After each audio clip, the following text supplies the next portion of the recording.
우리나라 의료 AI 분야에 정말 흥미로운 두 회사가 있습니다. 바로 루닛과 뷰노인데요. 기술력은 정말 막상막하인데 사업을 풀어가는 방식부터 주주를 대하는 태도까지 모든 게 완전히 정반대예요. 오늘 이 두 회사의 이야기를 한번 제대로 파헤쳐 보겠습니다. 오늘 이야기를 관통하는 핵심 비유가 바로 이겁니다. 나쁜 남자, 그리고 교회 오빠. 좀 뜬금없죠? 근데 정말 신기하게도요, 루닛과 뷰노의 전략과 철학이 이 두 캐릭터에 딱 들어맞습니다.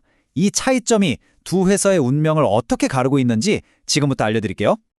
자, 일단 두 회사 모두 기술력 하나는 끝내줍니다. 근데 아직 돈을 벌고 있지 못해요. 그래서 기술 특례 상장이라는 일종의 패스트트랙으로 주식시장에 들어왔죠. 기술은 확실하지만 어떻게든 흑자를 내야 한다는 숙제를 안고 출발선에 선 셈입니다. 첫 번째 주자는 루닛입니다. 이 회사는 처음부터 스케일이 달랐어요. 우리의 무대는 한국이 아니다, 세계다 이렇게 선언한 거죠. 그리고 그들이 싸울 상대로 지목한 건 인류 최대의 적, 바로 암입니다. 루닛의 핵심 무기는 크게 두 가지예요. 첫 번째가 루닛 인사이트. 이건 엑스레이나 CT 같은 의료 영상에서 의사조차 놓칠 수 있는 작은 암덩어리를 AI가 귀신같이 찾아내는 겁니다. 진단 정확도를 확 끌어올리는 거죠. 근데 진짜 대박은 두 번째, 루니스코프입니다. 이건 환자의 암 조직 데이터를 AI로 분석해서 이 환자에게 특정 면역 항암제가 효과가 있을지 없을지를 미리 알려주는 기술이에요. 환자 입장에서는 비싼 돈 들여서 부작용 겪을 필요 없이 맞춤 치료를 받을 수 있고 제약사는 신약 개발 성공률을 높일 수 있으니 이거야말로 윈윈이죠. 그리고 이 친구들 세계를 무대로 뛴다는 거 그냥 하는 말이 아닙니다. 실제로 전체 매출의 무려 74%가 해외에서 나와요. 이미 한국을 넘어선 진정한 글로벌 플레이어라고 할 수 있죠. 자, 이번엔 뷰노를 한번 볼까요? 루닛과는 완전히 결이 다른 회사입니다. 뷰노는 저 멀리 세계 시장보다는 지금 당장 우리나라 병원 현장에서 가장 시급한 문제가 뭘까? 이걸 해결하는 데 집중하고 있습니다. 뷰노의 전략은 한마디로 선택과 집중입니다. 이걸 보시면 매출의 85%가 딱 하나의 제품, 딥카스에서 나옵니다.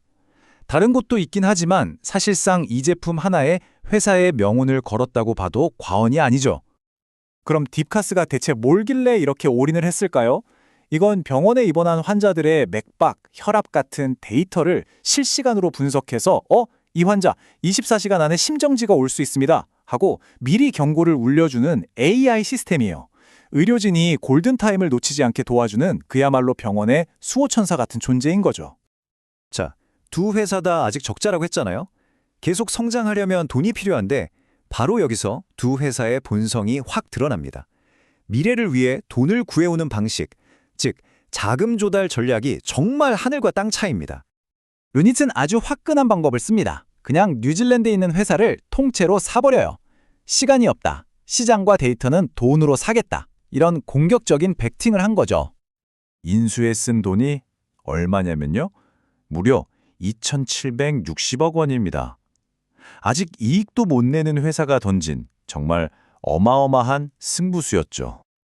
근데 더 놀라운 게 있어요. 이 2,760억 원 중에 90%가 영업권이라는 겁니다. 이게 뭐냐면 공장이나 기계 같은 실물이 아니라 브랜드 가치나 미래 성장 가능성 같은 눈에 보이지 않는 자산에 돈을 썼다는 뜻이에요. 사실상 미래에 대한 꿈을 산 거죠. 아니 왜 이렇게까지 웃돈을 얹어준 걸까요? 바로 볼파라가 가진 두 가지 핵심 자산 때문이었습니다. 첫째는 1억 장이 넘는 어마어마한 양의 유방 촬영 데이터. 이건 AI를 학습시키는데 보물이나 마찬가지죠. 둘째는 미국 시장의 42%를 장악한 강력한 유통망. 루닛은 이 두 가지를 손에 넣기 위해 미래를 건 겁니다. 하지만 이런 공격적인 베팅에는 대가가 따릅니다. 바로 기존 주주들의 지분 가치가 희석되는, 즉 물타기가 되는 문제죠. 루닛의 이런 방식은 기존 주주들의 지분을 15% 이상 희석시켰어요. 반면에 뷰노는 어떤 방식을 쓰든 주주 지분 희석은 6.3%를 넘지 않겠다고 못을 박았죠. 바로 이 지점에서 주주를 대하는 두 회사의 철학 차이가 극명하게 드러납니다. 그 시점에 뷰노는 상장 폐지될지도 모르는 벼랑 끝에 몰려 있었습니다. 돈은 급한데 루니처럼 주주들한테 손을 벌리기는 싫었던 거죠. 그래서 정말 독특하고도 어떻게 보면 무모한 묘수를 생각해냅니다. 바로 스텝업 조함이 붙은 채권, 일종의 시한폭탄을 발행한 겁니다. 처음 1년은 이자가 0%예요. 그런데 약속한 시간 안에 흑자를 못 내면 이자가 4%, 8%, 12% 이렇게 눈덩이처럼 불어나는 구조입니다.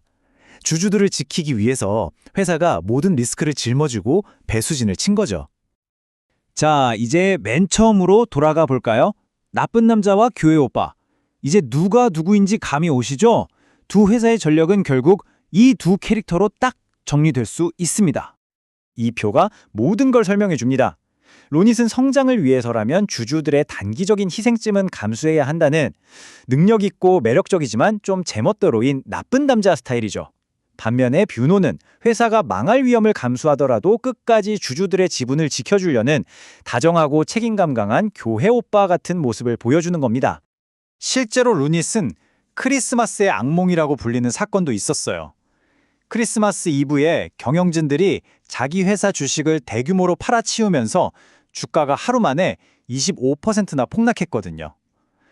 회사가 잘 나가는 것과는 별개로 소액주주들에 대한 배려가 아쉽다는 비판이 나오는 이유입니다. 반면에 뷰노의 선택은 회사에는 정말 가혹한 결정이었지만 주주들을 보호하려는 의도가 너무나 명확했기 때문에 시장에서 좋은 평가를 받았습니다. 심지어 나중에 주가가 떨어져도 전환 가격을 조정하지 않겠다는 조항까지 넣으면서 주주 가치를 지키려는 의지를 확실히 보여줬죠. 최종적으로 정리해보겠습니다. 루닛은 주주들의 희생을 발판 삼아 세계적인 기업으로 도약하려는 야심가입니다. 반면 뷰노는 투자자들을 지키면서 생존을 위해 처절한 싸움을 벌이고 있는 보호자라고 할 수 있겠네요. 결국 두 회사 모두 흑자 전환이라는 단 하나의 목표를 향해 달려가고 있습니다. 과연 이 치열한 생존 게임에서 마지막에 웃게 될 승자는 누가 될까요?